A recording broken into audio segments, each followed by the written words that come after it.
We're now doing the presentation.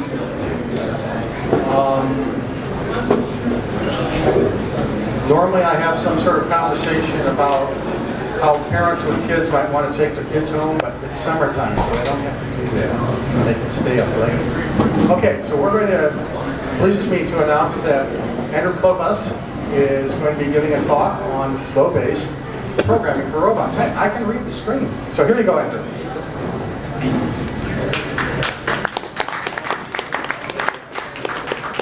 Okay, so today I'll be talking about flow-based programming for robots. This is the overview. I'm going to talk about what is flow-based programming. Then I'm going to talk about some of the software I've been working on, and then give a demo on this balancing robot. It's not going to actually balance, but it'll be a good demo. So if any of you are interested after the talk, this is a really good book to. This is a really good book to look into. This actually talks about pretty much everything that I'm gonna say today. So, it's on the screen. It's called Flow-Based Programming for Robots by Jim Palmer. Not robots, flow-based programming. Also, this is not an academic talk, so I even spelled academic wrong, so it's not academic. Because if it were academic, I could not actually say this. Data flow and flow-based are pretty much the same. There's a lot of overlap, and only an academic professor would disagree, so whatever. So what is the definition of flow-based? So the idea is that you have modular components that have explicit input and output, and then you can wire them together into networks and pipelines and things like that. So you can imagine like a breadboard or something like that, where you have the chips, and then you take wires and wire them all together. So data flow programming is more like configuration, because you already have these pre-built components, and you're just programming the interconnects on everything. So simplest is you have block A and block B, and the output of A goes to the input of B. And also this has a lot to do with service-oriented architecture, but you can look into that later if you want. So here's a really simple data flow example. So this is on Unix. You can actually type this right into the command line, and it'll actually it'll count all the number of lines in all the C files in your directory. So it's actually composed of 3 different commands. First, the find command that will actually find all of the files that have a .c extension, and then it just prints out a list, and that list goes into the concatenation command that will take all of those files and concatenate them all together into a big buffer, and then pass it to the counting command that will then count the number of lines and output it. So this is kind of the basic data flow example. It's Unix, right? So Unix is built on data flow, and so making robots use data flow is kind of a no-brainer. So there are actually a lot of data flow software out there. ROS, is kind of the big one. Data flow software for robotics. There's ROS, there's Reflection, which was actually made over at Ames. There's OpenRDK, and there's a couple others too. Just data flow software in general, you have Unix pipes, like I explained, and then breadboard. That's a good analogy to use. And then there's commercial applications like MATLAB Simulink and ArchiMaps and Wolfram System Modeler. And then stretching it a little bit, you can even get into data flow programming at the programming level using Qt signals and slots, and it's even more of a stretch, but this is Google, so the Google Go languages, channels, you can kind of think of them as data flow-ish. So that kind of covers the data flow part. What is Maximo? Well, I started in college a long time ago developing these ideas. I built some robots in college, and it's been following me so far in my short career. And so for the last couple months, I've kind of picked up and dusted off a library that I've been working on and retrofitted with a lot of new stuff. And that's what I'm going to be talking to you about today. So why did I do it? Well, you know, I'm coming from a programmer perspective, like an embedded systems guy. So, you know, this is I love robots. This is my contribution to robotics. I can do, you know, a lot of software things, and other people can do the mechanical things, and you know, we can all get together and get robots. And the second why is, why am I telling you all this? Well, if you're interested in this, let me know. I love feedback, and then we can get a dialogue going. So it's awesome. So this is kind of a throwaway slide. So that's what Mac stands for. It's also open source. This is the library that I'm going to be talking about. So here's some of the features. It's a kernel design, and I'll get into that in a bit. But it's also very highly metadata driven. In fact, I'll go over all of these in the next couple slides. So yeah, I guess. So why a kernel? Well, so you have you know, when you're building software, right? You have the option of going the library route, and you can, if you want to reuse a lot of software, you can build a library that then your client applications can go about linking in and reusing a lot of the software that's in that library. Using a kernel kind of flips that over, and now the kernel actually runs your application. So the kernel's running under everything, and then it starts search application. So it's kind of like this inverted idea where instead of you're commanding a library, you know, the kernel commands you. And also, what's nice about kernel is that you can have syscalls. So I'll get into that more in a bit, but in general form, syscalls are remote method invocation that, you know, from outside, from other processes, you can execute functions inside the kernel. And then there's a lot of abstraction that you can get from a kernel design, and it's also, since it's like one thing, you don't have all these like disparate processes all over the place. You can have like a singular source for the robotic state, and keep track of all that. So I'm actually going to blow through this slide because so this is not an academic talk, so the differences between the two are kind of not a whole lot, but the general idea is you have, in the monolithic kernel, you have one process, not a process, but something that runs underneath everything, and then you have processes that can execute syscalls and peek and poke data into the kernel. And you can have multiple processes that do all the same things. You can have threads and all that good stuff that multiplexes all that information into the kernel. On a microkernel, it's kind of the same idea. Is this still?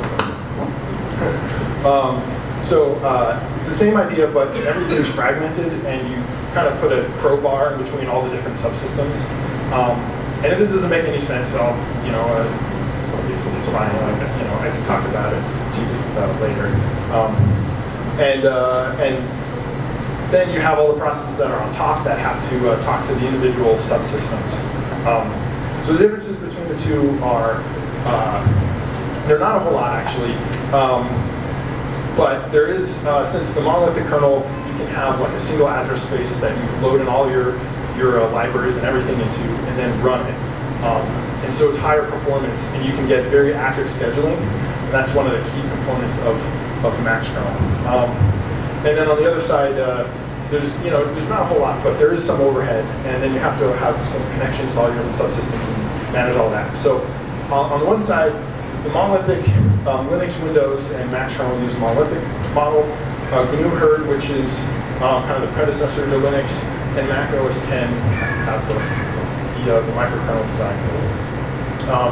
So jumping right through this one, Max kernel architecture is built on top of Linux, and then you have your processes that are on top of that issue syscalls into Max kernel, and all your flow-based programming is in one process. So you have all these different components, and we'll talk about that later, that are all connected together. And then you have processes on top that can be swapped in and out of memory and restarted, and all that stuff that comes with processes.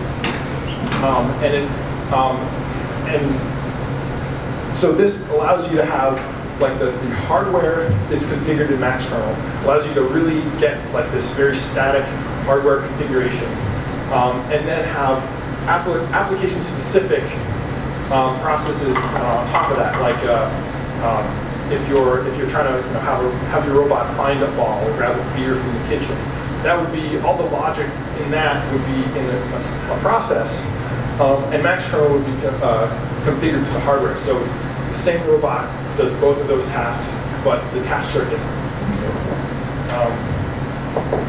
So what are the components of Max kernel? So I'm going to talk about more of these in the next couple slides. So we'll just move right along.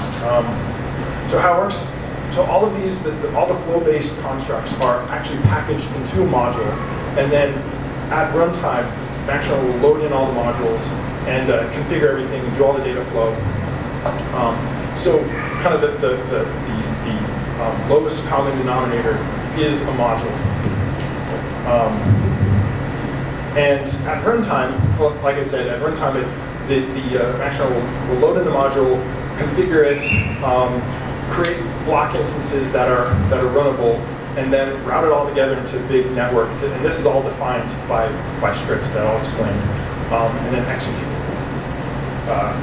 So with all of this stuff packed into module, you really need to annotate the modules, because there's two ways to go about getting the information out of the module. The first is to annotate, and the second is to pass control into the module and then let the module describe itself. So using annotated means is actually better, because you don't actually need to execute the component to get the annotated data out of it. And you can also do validation and optimization prior to the execution. It's also self-documented because you can scrape all the annotations out and you can know exactly the capabilities of the module. And then you can plug that into a graphical user interface editor, like everyone wants around here, to be able to drag and drop these blocks around. And so you can do that with annotations. The bad part about annotations is now you have all this information about the module. You need to be able to take that information and resolve, like let's say you want to create a new block instance, you have to take that annotation and resolve it back into the module and get like the memory addresses and all that stuff inside the kernel. So you need to resolve a name to object. And also keeping the annotations synchronous with the backing code is also hard to do. But I found a way around those bad components by when you compile these modules, and modules are like when you output from the compiler, modules are shared objects on Linux, and they follow this ELF binary file format. And so when you compile these modules, the output of the module is an ELF binary file, and the ELF binary file has all these sections plus a lot more. So there's the .text section, which is all the machine instructions, the .data section, which has all the initialized variables, and the BSS section, which has all the data about the uninitialized variables. And what I did was add a new section, .meta section, that has all of the annotated components inside it. So that when you want to execute, when you want to grab the annotated information out of a module before you execute it, you can physically read in that shared object, then pull out the meta section information, and then get all of the information you want to know about the module from that. And it also has a benefit of being the output of the compiler. So the compiler is what manages the resolving from the metadata or the annotated data to the actual objects, the memory back in the objects. And also, since it's the output of the compiler, all of the code and annotations are always in sync with each other. And so, I know that's a lot to suck in, but are there any questions? So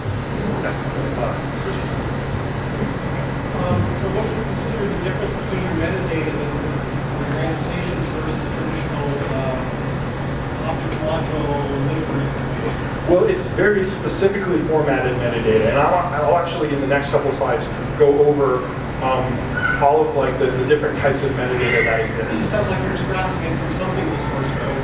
Exactly. Variable source code, or is it annotations added to the source It's code? annotations added to the source Sort of code. like parallel programming. Exactly, yes. Any other questions? Sorry, I'm not programming. So are these modules associated with higher levels? Yes. So it's just a module is a shared object that has a lot of capability packed into it in the form of blocks, which I'll talk about, and syscalls, which I'll also talk about, and configuration, which I don't think I'll talk about, but if you're interested, I can go over. So now we're going to dive into some code, and I'm sorry if I'm going to lose some of you, but this is just straight C. So there's other ways to do this, but if you're in Max kernel, what you can do is you can write this function right here, and you want this function to get called during initialization. So what you can do is kind of towards the end of the module or wherever, actually it doesn't matter where, you can start adding these annotations here. And this is really the only one that matters because it just takes the function pointer and plugs it into the annotation. So when you compile this module, the ELF binary now looks like this. You have your code here it's compiled at this point. And then you have your metadata that has the uninitialized opcode and a pointer to the function. So automatically, now I can just call that pointer and I don't have to worry about resolving because the compiler has already done all the resolving that I need to. And the same thing with the syscall. If you want to export some function so that outside the kernel you can call into the kernel, it's the same thing. You just define a syscall, give it the function, but now you need a little bit more information because you're dealing with a function that has unpredictable parameters. So you need to define the parameters. In this case, this is a very simple signature, and the format of this is it returns an int, it takes a string and a double, and as you can see, that is actually what's happening. But you can also pass in a lot of other types. So you can pass in Boolean, integer, character string, double, and then a set of arrays, or you can just pass in any buffer. So, and then when you compile it, it compiles down to this ELF binary information. And so it includes the pointer on the right that just points right back to the function. So if I want to call that syscall, I have to know its name, I have to know its parameters, the type of parameters, but I can just put those parameters on the stack and then pass control to that syscall, and I'm there. And so now, Is that similar to a C++ object? no, because this adds introspection into that. So you can query all the syscalls, and you can query all of the remote method invocations like from outside the kernel.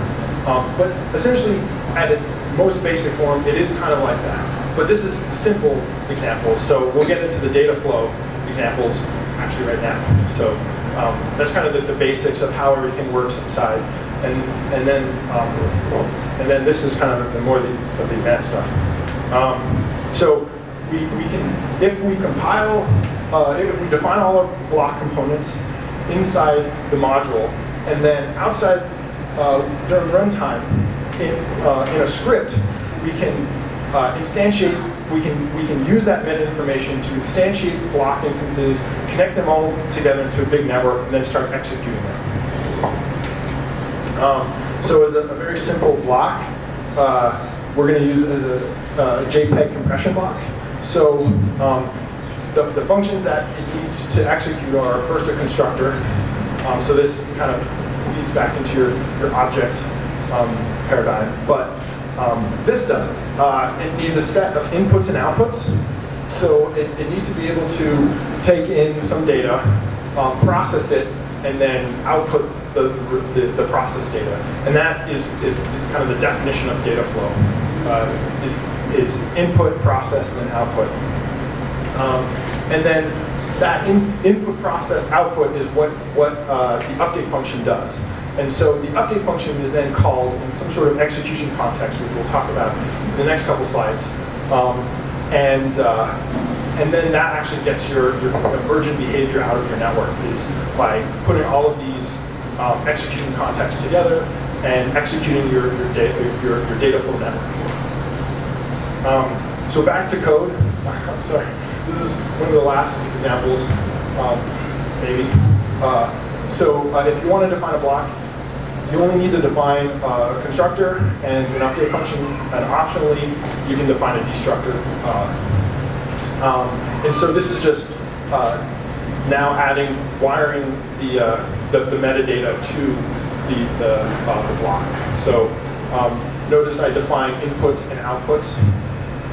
And then in the update function, all I have to do is call inputs, call input function and output function, and the Maxwell will handle getting the right memory passed in to that return from that function. And so now, so here we go. So this is kind of the overview now. We've defined our inputs as integer, and then buffer, and in our JPEG compressor, we've defined our outputs as a buffer. And so now we can go about scripting it all together into a big network. So I'm using Lua script here. It's just like an embeddable scripting language. So what you can do now is start loading the modules and creating the block instances. And if I go back to this one, notice that I've defined the constructor to take a double. That's with the D in quotes. And the function actually just takes a double there. And so from Lua, now I can just put my double there, and that double can mean anything. Right? In this case, it's a quality for the compression. And then, so now I have all my block instances. I can, now I can wire them all together. And in Lua, it's just very simple, taking these function calls, just route, so you route the output of webcam to the input of your compressor, and then route. And you have to do these on per data flow, right? So unlike ROS, where you have this big package, like GPS data that has latitude, longitude, and timestamps, and all that stuff. In this, you have to route the individual components, but that gives you much more power because you can opt to not include components or not include routes that that don't mean anything, or if your input format and your output format aren't quite the same, you can reformat it kind of on the fly. And then lastly, now we have this big network, and now we need to figure out how to execute it. Well, you can create these rate groups, and a rate group is a thread that fires at a specific frequency, and it starts executing blocks in series. So I'm going to say frequency is 30, so 30 hertz.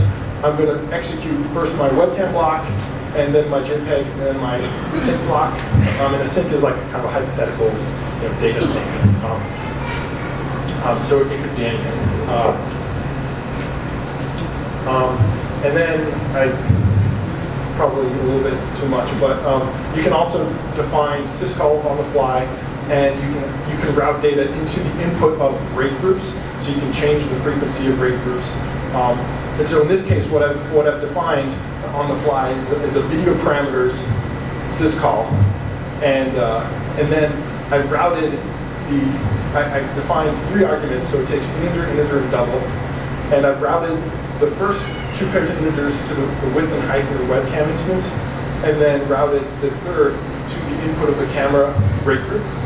And so what that means now is if I execute the video parameter syscall, I can now control the resolution, the width and height of the webcam, the resolution the webcam reads the image at.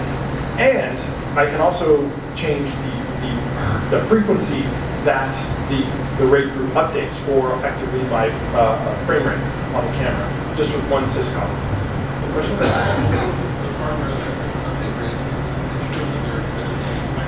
Yep, yeah, and you can get down to 5 microseconds scheduling in Maxroom.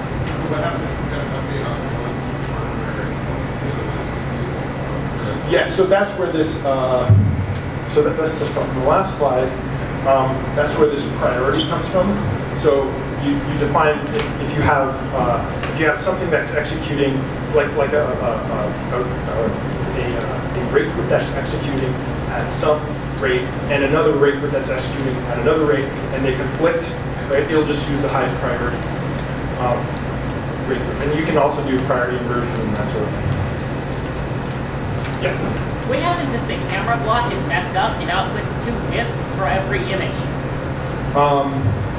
2 widths for every So image. it's a width and then a width and then a height and an image.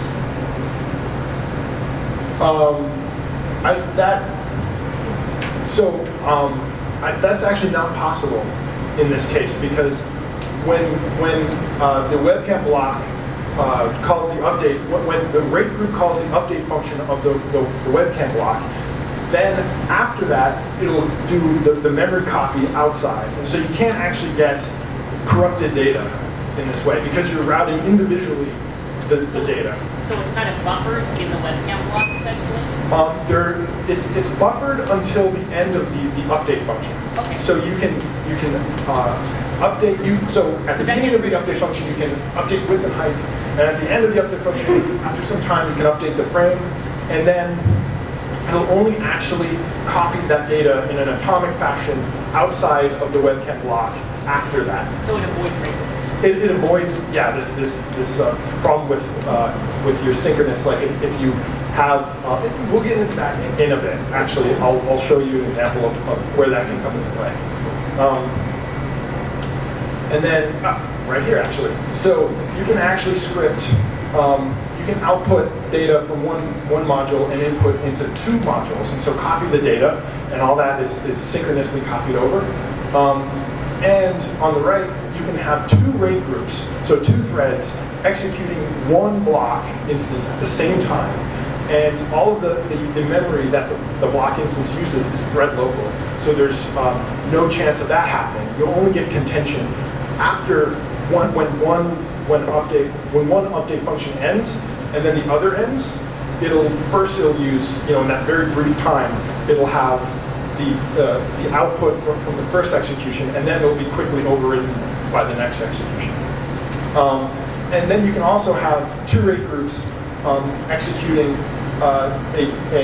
something in the same network. So if you execute A at 10 hertz and B at 20 hertz, it will, and you pass data in between it, the kernel will actually manage locking them, so make sure that it's all handled synchronously and atomically. And then lastly, if you output in an array and you input something, and the input is not an array, you can actually route individual array elements out of that array and then into. So from A is double, that is four elements. You can route the second element of A to B. And then all of this is possible because when you physically load, when you load your runtime script and you configure it all together, it doesn't actually load anything initially. So your script gets done. It uses the annotation that is scraped out of all the modules to validate that script. But then it doesn't actually load the modules into the process space. What will happen is it'll build up this intermediary representation layer, like this. And then it can go about doing a few things to it first. It can validate it. Second, it can optimize it. So before it's loaded any modules and configured it all together, it can go and intelligently say, I can get away with not locking this flow component here, or this network, or just blocks that have overhead. And there can also be other optimizations too, which I won't get into. And then you can also analyze it. So this is actually an area that I'm really excited about. See, we have the modules have all the meta information in them, but they also have all the code in them too. So is it possible to build this intermediary representation layer and get the intent, because that's what the IRL actually has. It's how I want to configure the robot, how my intent that I'm trying to do. that I'm trying to execute. And then analyze the physical code and figure out, oh, is it possible to run it at 20 hertz? Or do I need to dedicate a specific core in this processor to this part of the data flow? And I'm working on that. I haven't actually really pushed on that or tugged on that thread yet, but I'm thinking about it. And lastly, what you can do is, like I said, you have the intent from the intermediary representation layer. What you can do with that is throw that over to other robots, and other robots can now know how this robot is configured and can assist in some sort of kind of autonomous way and be like, oh, I know what you're trying to do. How can I help you? In case something's damaged or that sort of thing. So that's kind of in the future. I'm working on it. And then we've been talking about inside the kernel this whole time. Well, outside the kernel, you have all these syscalls exposed. So there's a number of libraries that you can that will execute syscalls. So I've written C, obviously, because that's what everything runs on. But the first example there is just a shell command. If you want to execute a syscall with your parameters and give it 320 by 240 resolution and 50 frames a second, you can just execute that right on the shell. And Brew, it's the same way. It's a couple more lines of code. And then in C, right here, it's a couple more lines of code, but they all effectively do the same thing. There's also Java and MATLAB hooks, and I'm working on Python and Irby. They'll be in the next release. And so, like I said, you can actually pull out all the annotations of the kernel, of all the modules that are in the kernel, and any module anywhere, right? Because it's just reading out the annotations. So what you can do is now plug this into a kernel GUI, right? And have your blocks now, finally, have them where you can route all the data together, press a button, and that is how the robot is going to work. This GUI is not done.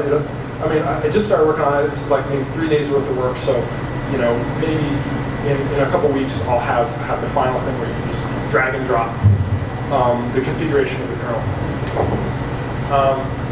And finally, that kind of covers a lot of the theory. Sorry if I lost most of you, but I'm going to do a live demo and show this thing. It's not going to balance.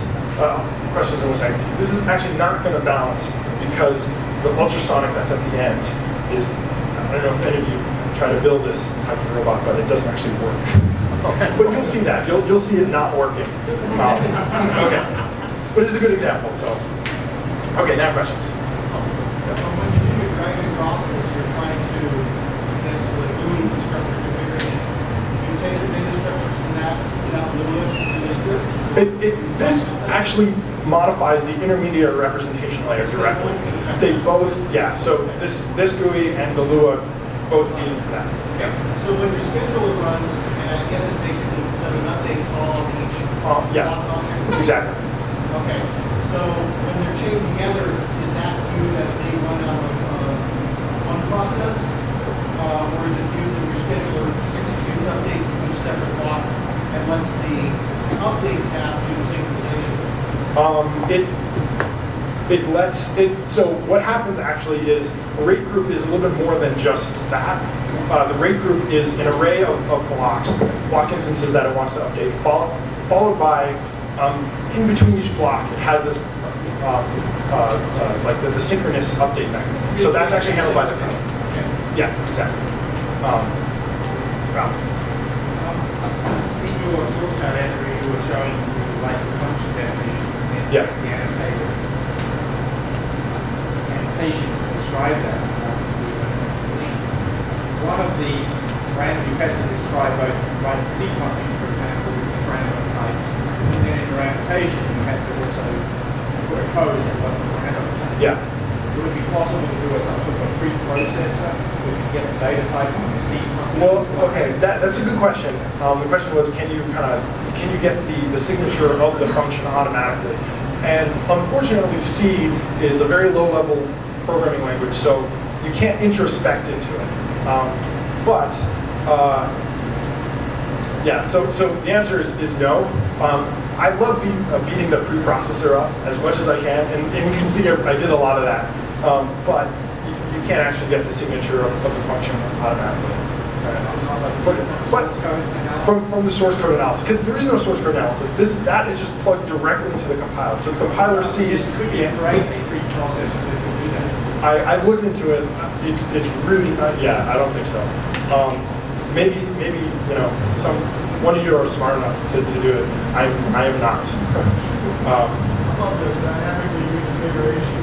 Like, you get the same record, you can't put online. Yeah. I did two stuff, so Yes, so that's a good question. Dynamic reconfiguration. The idea, one of the first slides I showed was having Max kernel tied to the hardware, and then the processes tied to the application layer. So if you want to add another webcam, you need to restart Max kernel. There is no kind of like dynamic reconfiguration.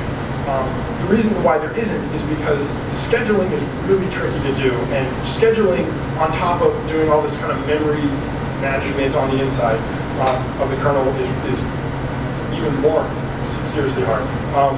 But Max kernel, I designed this thing, and I'll show you a slide later, to run on low-level systems and get really powerful performance. And that was the whole point of Max kernel. You know, everything's written in C, so you get super performance that way, or as much as you can. And then everything there's a fixed. So during runtime, right, the first thing Max kernel does is figure out all the memory it's ever going to need to allocate. And this intermediate representation layer actually, advises that. And then it allocates all the memory and then runs. And so you never have this problem with fragmentation, and that's kind of more along the lines of real time. So yeah, without doing this kind of shenanigans behind, it's really hard to get reconfigured. You change the width and the height, so you've got 4 times the much. Yes, that's a good question. So there is this notion of memory buffers that use a fixed pool of memory.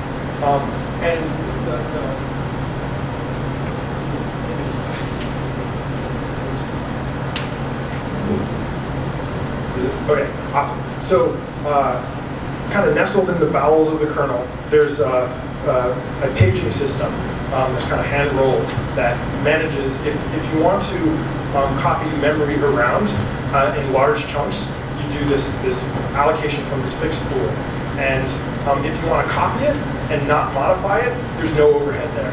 It figures out, if you want to start modifying a part of the buffer, it'll only use the overhead on the modified part. So it's kind of like this paging. It's very similar to how the way Linux does paging. Well, it's allocated at the beginning, and you can tune that too. So if you want to support, the maximum resolution of the camera, you can say, oh, I know you're going to need this much, right, and no more. So you can, I'm going to tune you to only allocate this much. Does that make sense? He could double the height and width and speed on it, so that will 4 times as big. Well, you can let Max kernel work off of like a large pool that it allocates, I think, 20 megs initially, and then works off of that pool. But if you want to, shrink that down because you're not going to use that, then you can do that. Yeah. So yeah, it's not.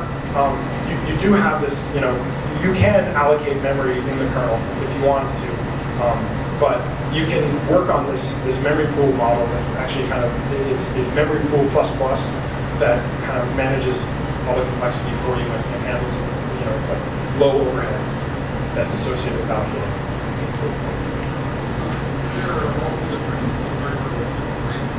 Yeah. Yeah.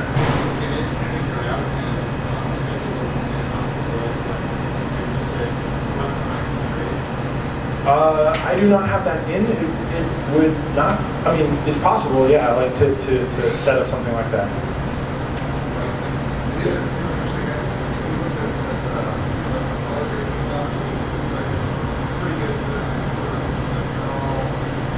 Yeah, I haven't actually used Propeller. That's on my to-do list. Okay, so in my spare time, yeah. Okay, so any more questions, and then we'll have a live demo. Hopefully it'll work. Maybe it won't. I don't know. Things tend not to work. Matt. Early in the presentation, you showed a diagram where the application code was separate from like the hardware abstraction layer. I think you called it something else. And you focus on the application code. I was wondering if the hardware code exists in similar blocks or some other kind of structure. I'm not sure I understand the question. Like whatever say something tells the motor controller a value, is that a block or a syscall, or how is that structured? Okay, so what you can do is you can make that a syscall if you like, and this demo will actually show you doing that. But you can also make the input to that come from anywhere, like a PID loop, and that the purpose of having this balancer is to experiment with PID and PD loops, because initially you're like, oh, I want to control the motors, right? But then they'll fall over if you go forward. So then you put a PID loop in there, and you just kind of disconnect your control directly to the motors, and you plug a PID loop in between those, and now you can have this balancer that drives around, and still be able to control it.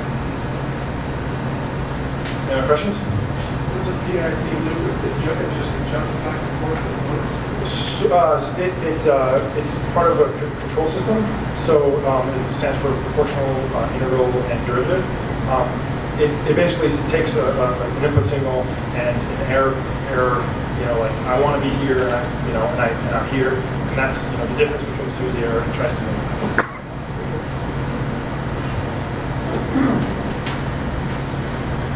Okay, demo. Yeah, so let's get this party started.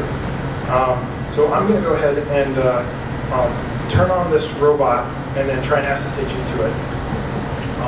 So I'm just going to put this down.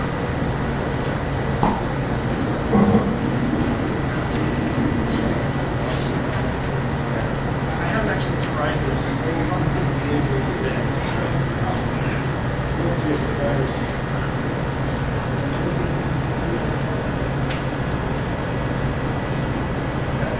Tested. How old is this robot? It's not actually 25. Oh, there we go. Can I actually get a volunteer?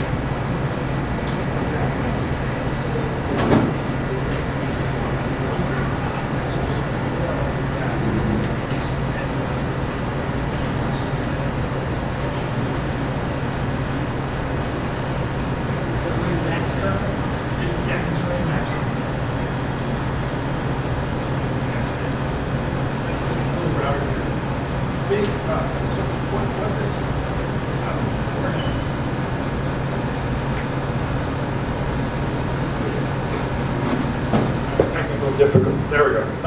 So what this is also a fit PC too. It's the same as the bipedal robot that was shown earlier. All right, good. So we can ping 192.168.203. One-handed typing.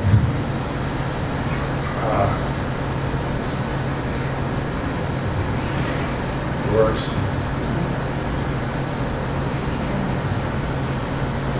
Everyone see that? We're going to typing commands up there. Okay, so I'm going to show you the Lua file that I have that's configuring that.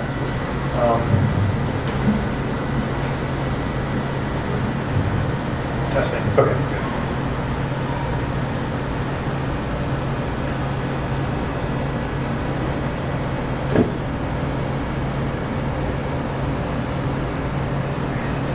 Okay, so here it is. So it is motion.lua.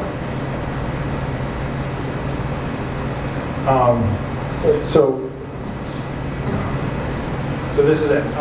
So first, we're cutting off a little bit, but it's not much. So first what happens is it loads the SSC32 module, which is this board right here, that talks directly to the motor. Then it loads a calibration block that will map +1 to -1 to some PWM. and I'll show you that in a minute. Then it creates then it routes from the calibration loop, calibration block to the servo controller. Then it creates a new rate group that executes at 10 hertz, 35 priority, and executes first the left calibration, then the right calibration, then the SSC 32 that actually physically sets the motors. And I've also created 2 syscalls here, left and right, so I can control them independently. And then I'll explain, then I'll show you that in action. So I did not mention in the presentation that there's a calibration subsystem. It is already pre-calibrated, but I can show it to you. So if I just connect to the robot, it comes with a little embedded web server. And I want to start a calibration, and it will just scrape out of all the modules, or all the block instances, the calibration, like everything that's calibrated, and then it displays it on the right. And so if I can do this kind of real time, okay, so it's actually not calibrated, but I can do this real time update, right? So now if I change it here, you can actually see the motor starting to turn. There, it's now starting to turn about itself. And if I go, it should be the opposite direction. Right, there we go. Now it's going one way. So I can calibrate the motors how I want to. And I actually have kind of a pre-baked calibration that I'll show you. But if you wanted, you can take an hour or 2 and really get it calibrated correctly. And you can also recalibrate on the fly too, using the dashboard. They are servos that I pulled the potentiometer out of, and so made them continuous rotation. So are you calibrating for certain speed of rotation at a certain point then? So what you're doing is saying, I'm mapping, I have these 2 calibration blocks, and I'm one for the left and one for the right motor, and I want to map positive 1 being full forward, negative 1 being full reverse, and 0 being nothing. I want to map that to some specific PWM value that's specific to the motors.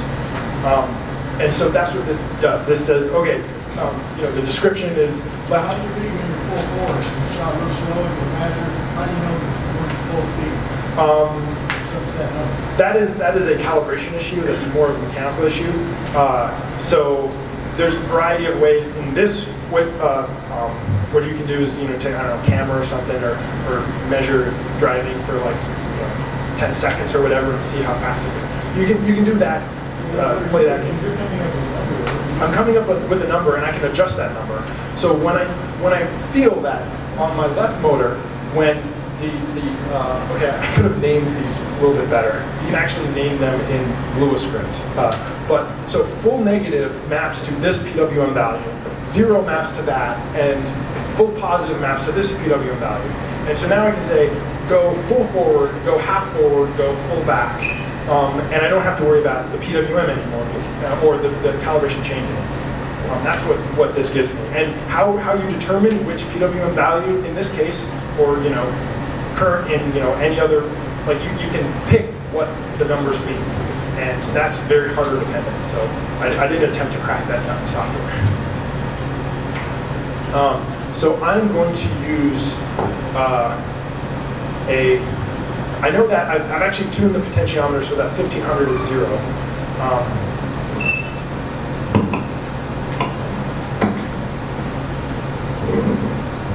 But okay, so I'm actually going to swap in different calibration database and then the correct one. Okay, moving on. We just have the last couple slides here. This is the first how I configure the kernel, and this will be the second one. Okay, so there is simulator packages. I've been working on a simulator for Maxternal, and that's kind of a prototype. And here's a set of all the existing modules that Maxternal has.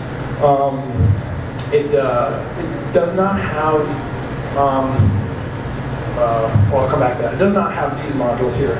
I really want to support Connect because that's awesome, but I don't actually have a Connect that works.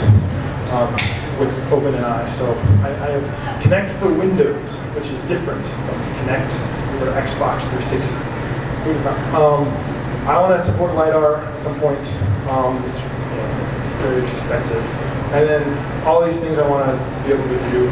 Maybe with your help, I can do it. And there's also a service module that you would have seen that kind of pushes data out, kind of like in a ROS publish subscribe manner. But anyway, so last couple slides are, so Arduino, from the intermediary representation layer, you can get the intent of your of your robot through its configuration. So wouldn't it be nice if you can back out, if you create this Arduino block instance and then create, I want servos on pin D3 and I want sonar on SRF, sonar on R2C analog and have those, update add them to the network and have them update data flow and all that good stuff. But also use them as kind of this template to how should this Arduino work? And then prior to runtime, it'll actually compile a custom image for Arduino and flash it over because Arduino has this cool little bootloader that you can use. And FreeRTOS is playing around with that idea. So without doing any Arduino programming, you can just using blocks and drag and drop. You can say, this is how I want my Arduino configured, press play and have it just work. Or if you want to swap in and out different Arduinos because one's broken, or if you want to remap different ports, pins, you can just do that in the configuration and have it just pushed to the Arduino. And like I said, this is mostly for embedded systems. So while all of these have x86 boards on them, I do want to start, this is just for development, I want to start eating away at Raspberry Pi, and Gooseberry is actually a new one. And kind of working and all that stuff. Android too, because I did not know there was ROS Java for Android. That's new to me. But I have seen too many freaking iPhone robots out there. So Android is open source. That's awesome. Can you get Max kernel running on it through like the native development NDK? I think it's called. So you just run C, maybe jailbreak it or something.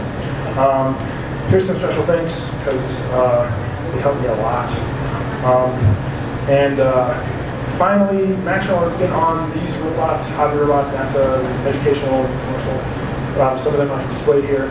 But if you're interested, let me know, and we can put it on your robots. Pretty cool. And thank you. Any questions?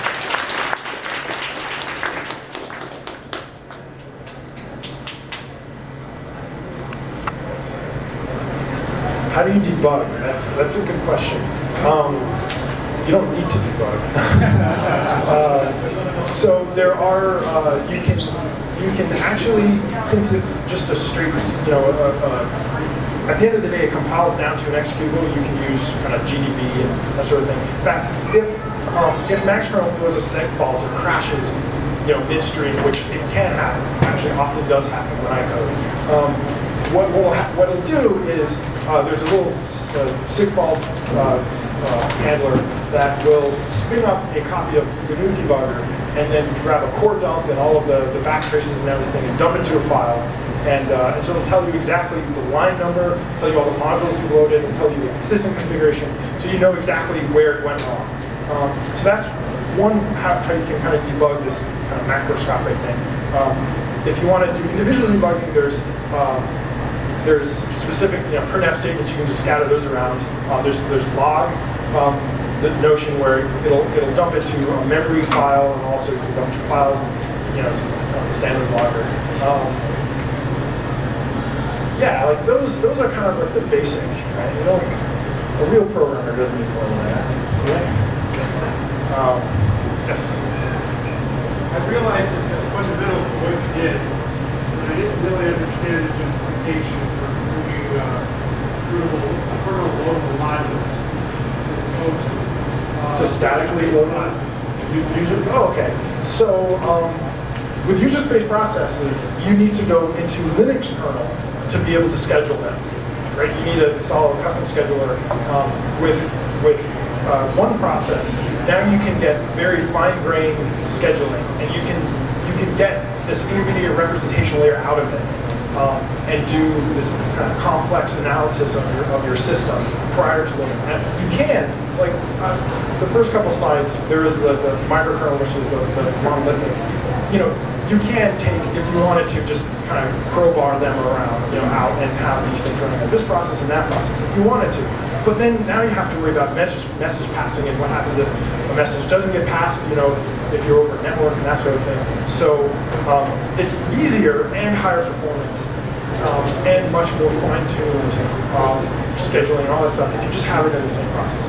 And so that's why I decided to do it. I mean, there's trade-offs. It's primarily performance. It's actually, yeah, so primarily it's performance, but then you get kind of the other stuff where you don't have to deal with, the overhead, like the inter-process communication and that sort of thing. This gentleman's question about debugging is real. When you're in the kernel, it's a lot more trouble to learn about that. Debugging. So generally you have less than the kernel as much as possible. Yeah, so it is harder, and you can't. You have to restart max kernel if you want a new instance versus just restarting like a ROS unit or something. But I don't know. When you got to work. Yeah, I got it work. So we can.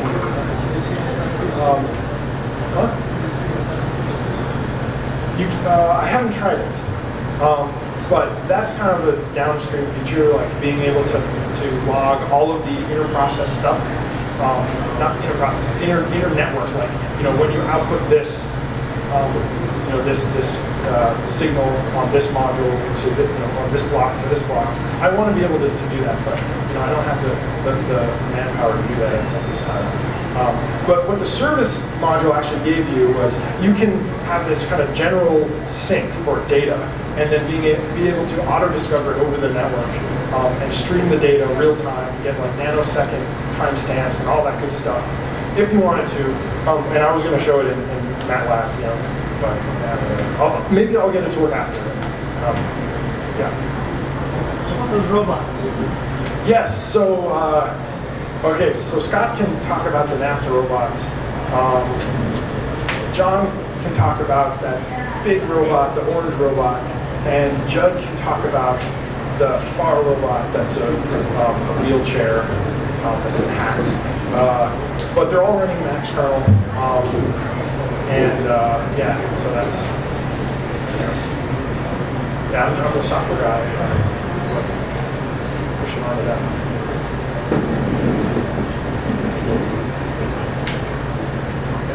The two robots down there, Max robots, are the ones that Mike reports with. I'm with the NorCal Mars Society, which is a nonprofit space interest group in the local area. Okay. And we meet just a few blocks from here off of Rainstorf once a month or so. And we did this project as a partnership with NASA, with Dr. Chris McKay at NASA, specifically at Ames, with the idea of having a couple of robots that we could take out to a simulated Mars base and have the crews there who have not trained or worked with these robots to very quickly have teleoperated robots that they can simulate as astronauts, having robots that can assist them with their science and exploration. So we've had, for the last 3 years or so, we've had one of these robots out at the Mars Desert Research Station in Utah. And the other robot we take to local elementary grade schools in the Bay Area and work with kids, give them a chance to drive the robots around. We've been in the last few maker fairs, and we would be very interested if anyone wants to volunteer and work with us on it. We don't have very many robotic experts in our group, and we could use all the help we can get on it. I'm going to have one of these driving around here in a moment. You're welcome to. I've worked on the teleoperational ground station software that works with the Max kernel. John, I think you're going to talk about the USGS robot.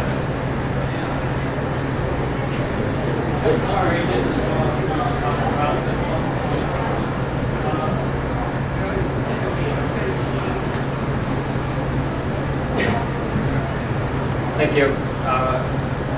So 4 years ago, we were working with Ames, and we still are, and we were using these at the USGS. First day we took them out, we put about 50 tons of batteries on it, ran it in front of Carnegie Mellon University, and broke the wheel right off. And the USGS guys were like, well, that's not good. We need something we can beat them. You know, we're scientists, we don't care much about the little bodies. It's cool. So we ended up getting a motorized one. We wanted it to be gas powered because anybody at the survey could pour gas in a gas tank. Other than that, that was like, okay, well, it's an ATV. We don't, everything's componentized, so with the brakes, we take it off, we just send it to the lab, somebody else will fix it. With the Max rover, or these are the Sensetta type rovers, it took engineering to come with us. And that was a major problem because you don't really want to pay for somebody to sit around waiting for a machine to break. The large one is so basically it's a child's ATV that's been modified with servo controllers that control throttle, braking, and steering. It has over a 200-pound payload.